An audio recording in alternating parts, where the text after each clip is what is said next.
¿Alguna vez te has hecho la pregunta, ¿por qué Dios permite la aflicción en nuestra vida?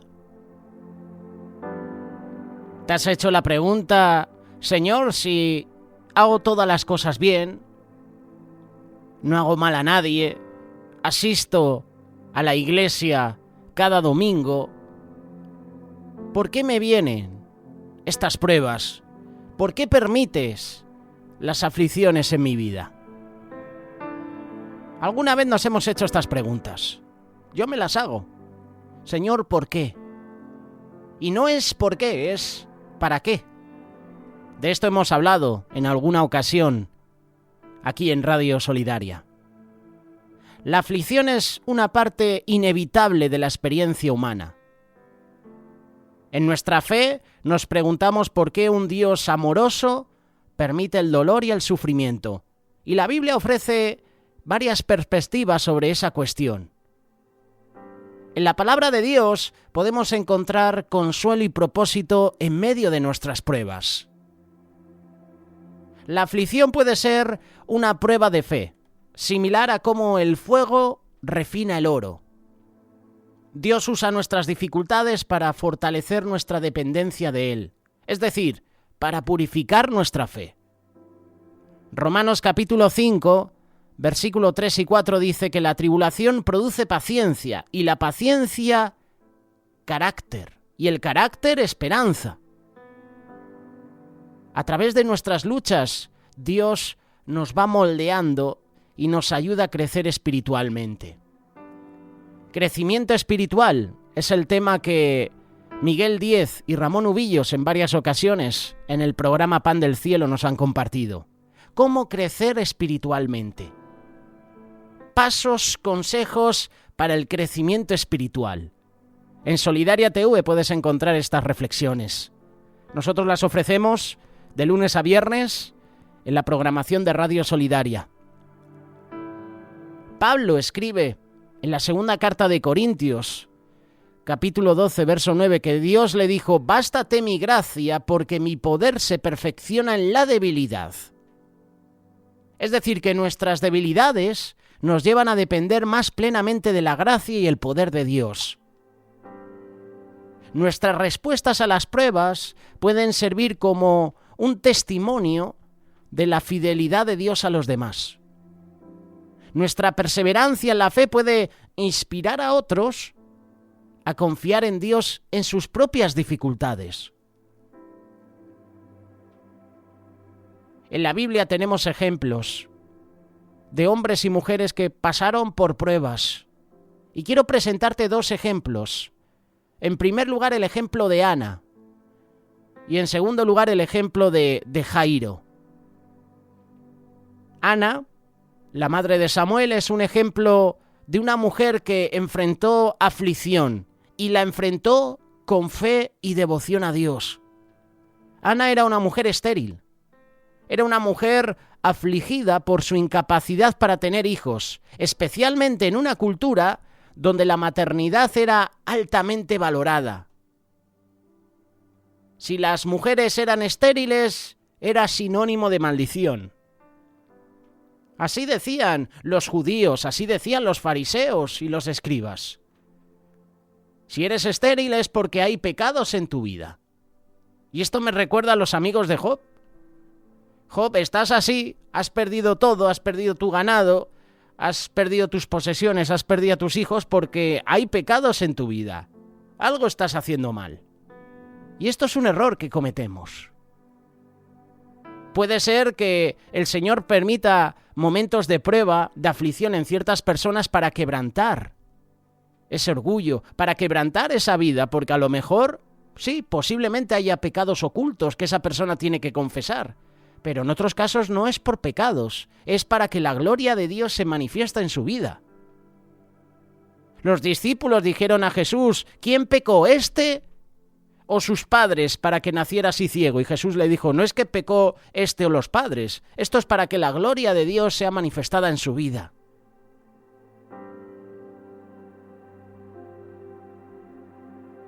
El dolor de Ana, exacerbado por las provocaciones de la otra mujer, Penina, la otra esposa de su esposo Elcana. Ana llevó su aflicción a Dios en oración. Imagínate, en esa cultura judía, los hombres podían casarse con muchas mujeres. Y Elcana tenía 2 esposas, Ana y Penina. Ana no podía tener hijos y Penina sí. Pero curiosamente, Elcana dice la palabra que amaba más a Ana. En un momento, Elcana le dice a su esposa, ¿no te soy yo mejor? ¿No estás mejor conmigo? También me recuerda a Jacob, que luchó por el amor de Raquel durante años. Dice la palabra que Jacob amaba a Raquel. Pero fíjate cómo son las cosas, que el suegro le dio el cambiazo. Le dio a la hermana mayor antes que a la menor. Jacob luchando durante 7 años por conseguir el amor de Raquel, y al término de esos 7 años, el padre de las hijas le da el cambiazo. Te doy primero a la mayor, Lea, y después tienes que trabajar para mí otros 7 años. Porque en mi religión, en mi costumbre, en mi cultura, no está permitido entregar primero a la menor y después a la mayor. Primero te tengo que entregar a la mayor. Dice la palabra que Jacob amaba a Raquel. Y dice la palabra que ese tiempo de lucha, de espera por ella, se le pasó rápido, porque la amaba. Volviendo a la vida de Ana, esta mujer llevó su aflicción a Dios en oración, y su sinceridad, su devoción.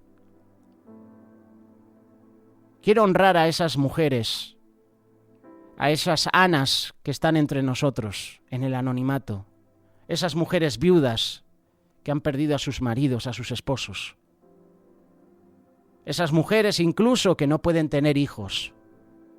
Lleva tu aflicción a Dios en oración. Clama a Él. Es fácil decirlo, ¿verdad? Lo difícil es aplicarlo. Es fácil que yo te diga, ánimo, el Señor está contigo, ánimo, no te preocupes, pero hay que estar en esa situación para pasar ese dolor, ese momento de aflicción. La vida de Ana nos da varias lecciones. En primer lugar, Ana lleva su aflicción a Dios. No se la lleva a su esposo Elcana. ¡Qué interesante!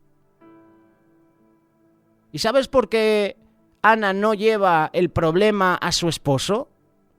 Porque su esposo no va a dar solución. Porque ellos ya lo habían intentado. Ana no podía tener hijos. Y la aflicción de Ana no solo era porque tenía a su adversaria en su propia casa, Penina, que la estaba molestando porque ella sí podía tener hijos y Ana no. El problema no era ese, era una parte del problema. La aflicción de Ana venía porque no podía tener hijos, y Penina se aprovechaba y esa aflicción era más dolorosa. Pero ¿qué hace Ana? Lleva su problema, lleva su situación negativa a Dios. No se la lleva a su esposo porque su esposo no puede dar solución a algo que tiene que ver con la maternidad, a algo que tiene que ver con quedarse embarazada. El esposo puede poner su parte, pero si la mujer no puede tener hijos, es estéril, ¿qué solución va a dar el esposo? Ninguna. Así que Ana lleva su aflicción a Dios. ¿Sabes una cosa? Hay cosas que el hombre no puede hacer. En un pasaje de la Biblia, un hombre se acerca a Jesús y le dice, mira Jesús, he llevado a mi hijo a tus discípulos, mi hijo que está endemoniado, y no le han podido sacar el espíritu. Y los discípulos eran hombres de Dios. Podían echar demonios, podían hacer milagros. Pero hay cosas que el hombre no puede hacer, por su incredulidad o porque no están capacitados. Y este hombre acude a Jesús. Jesús sí puede Ana no acude a su esposo, acude a Dios, el único que le puede quitar esa aflicción. Y en el primer libro de Samuel, capítulo 1, verso 10 y 11, vemos a Ana derramando su alma delante de Dios en oración. ¡Qué tremendo! ¡Qué enseñanza nos da Ana en esta mañana, en esta tarde, en esta noche, cuando escuches la reflexión! Ana nos enseña la importancia de llevar nuestras cargas y nuestras angustias directamente a Dios, confiando en su misericordia, confiando en su amor. Así que esta es una lección que podemos aplicar a nuestra vida. ¿Estás pasando por el desierto? ¿Estás pasando por momentos de dolor, de prueba? Lleva tu aflicción a Dios. Otra enseñanza que nos da Ana es la persistencia en la oración. Ana continuó orando fervientemente, incluso cuando no veía respuestas inmediatas. Muchas veces cuando clamamos al Señor y el Señor nos responde al momento, nos frustramos, nos enfadamos con Dios y tomamos el camino fácil, como hizo Abraham y Sara. Dios le prometió a este matrimonio que les iba a dar un hijo, le iba a dar descendencia, que en ti iban a ser multiplicadas todas las naciones de la tierra. Y como ese hijo no llegaba, Abraham y Sara van por la vía rápida. Sara dice a Abraham que se acueste con la sierva, con la esclava Agar, por no esperar los tiempos de Dios. Como no veían Abraham y Sara respuestas, tomaron atajos. Y esto nos pasa a ti y a mí en muchas ocasiones. Cuando no vemos respuestas de parte de Dios, lo que hacemos es atajar. Ana continuó orando fervientemente, incluso cuando no veía esas respuestas inmediatas. Y esa persistencia nos recuerda que debemos perseverar en la oración, confiando en el tiempo perfecto de Dios. No te canses de clamar a Dios. Ora fervientemente a Dios por tu matrimonio, por tu esposa, por tu esposo inconversa, por tus hijos también, que han estado contigo, los has educado, los has enseñado durante años, han estado acudiendo contigo a la iglesia, se han hecho mayores de edad y han decidido vivir su vida alejados de las cosas de Dios. Ora fervientemente porque Dios puede hacer el milagro. No te canses de clamar a Dios por tu familia, por tus padres, por tu esposo, por tu esposa, por tus hijos. Clama a Dios. Clama a mí y yo te responderé, dice la palabra de Dios. Ana es un ejemplo de persistencia en la oración. Otra enseñanza de Ana es su compromiso con Dios. Y es la promesa que hizo con Dios, es decir, los votos. Ana hizo una promesa a Dios. La palabra de Dios dice votos, ¿verdad? Ana hizo un voto a Dios, es decir, una promesa a Dios, prometiendo dedicar a su hijo al servicio de Dios si le concedía uno. Lo puedes leer, primer libro de Samuel, capítulo 1, versículo 11. Y esto nos enseña la importancia de hacer compromisos serios con Dios y cumplirlos. Porque así se demuestra gratitud y fidelidad. ¿Cuántas veces hemos prometido a Dios ciertas cosas? Y el Señor nos ha dado respuesta positiva, nos ha bendecido, nos ha dado lo que hemos pedido. ¿Y has puesto de tu parte? Cuando Dios te ha bendecido, por ejemplo, con un trabajo, cuando Dios te ha bendecido con un hijo, cuando Dios te ha bendecido con un matrimonio estable, cuando Dios cada día te bendice, ¿pones tu parte? Dios puso su parte. Ana prometió a Dios, si me das un hijo, Dios, yo te lo voy a consagrar, lo voy a apartar para ti. Y Dios hizo su parte. Ana se queda embarazada. Y tiene a ese hijo que todos conocemos, Samuel. ¿Qué hace Ana? La parte que le corresponde. ¿Cuál fue la parte? Consagrar ese hijo a Dios, apartarlo. Y Samuel se dedicó al servicio a Dios en el templo. Qué importante es hacer compromisos con Dios y cumplirlos. La palabra dice, mejor es que no prometas y que no cumplas. ¿Verdad? Habla de esto, creo que fue a Salomón. Cuando hagas una promesa a Dios, no tardes en cumplirla. Mejor es que no prometas algo y luego no lo cumplas. Muchas veces hacemos así.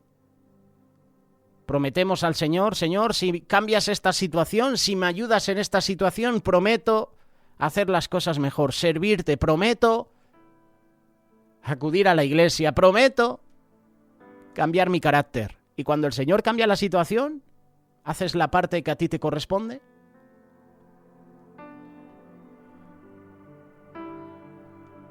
Después de que Dios responde a su oración, ¿qué hace Ana? No olvidó su promesa. Ella dedicó a Samuel al Señor, mostrando gratitud y obediencia. Versículo 24 en adelante, primer libro de Samuel, capítulo 1. Esto nos enseña que debemos reconocer y agradecer a Dios por sus bendiciones. Fíjate qué bendición más grande. Una mujer que deseaba tener un hijo, no podía tenerlo, clama a Dios y Dios responde su oración. Ana lo consagra a Dios, lo aparta para Dios y muestra su gratitud a Dios.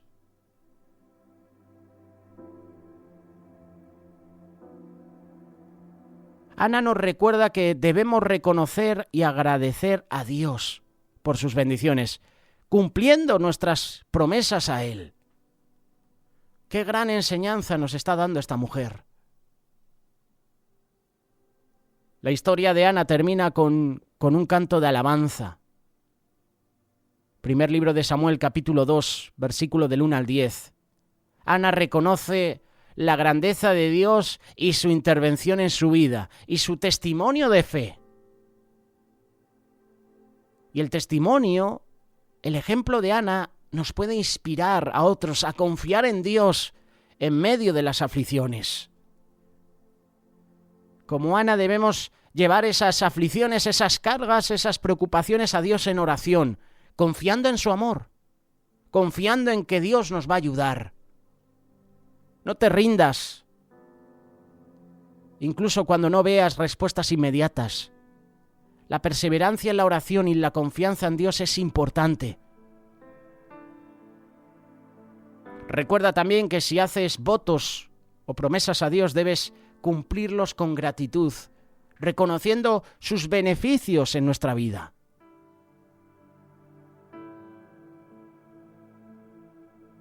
Esa respuesta que tú tengas en ese momento de aflicción, de prueba, puede ser un testimonio para otros. Puedes compartir con otros tu experiencia de cómo Dios te ha sostenido. Dios puede fortalecer la fe de aquellos que te rodean. La aflicción nos enseña a depender más de Dios, a desarrollar nuestro carácter y a ser testigos de su fidelidad.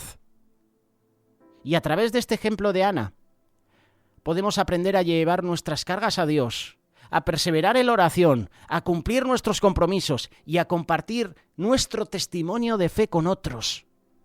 Que estas lecciones, hermanos, nos fortalezcan y nos guíen en nuestro caminar con Dios. Que este mensaje cada día, que este ejemplo de Ana, cada día nos enseñe a confiar más en Dios, en un mundo que cada vez está peor. Y cada vez a muchas personas les va a costar confiar en Dios.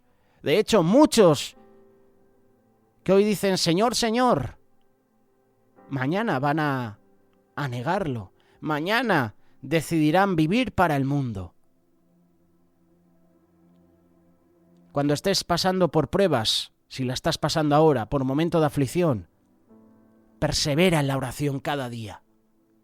Tenía preparado El segundo mensaje sobre Jairo lo dejaremos para otra ocasión, porque hoy el ejemplo ha sido Ana, una mujer especial, una mujer que no podía tener hijos, una mujer estéril, pero que clama a Dios en oración, no se cansa de clamar a Dios, y Dios responde a su oración y le da un hijo, le da a Samuel, y esta mujer lo consagra para él.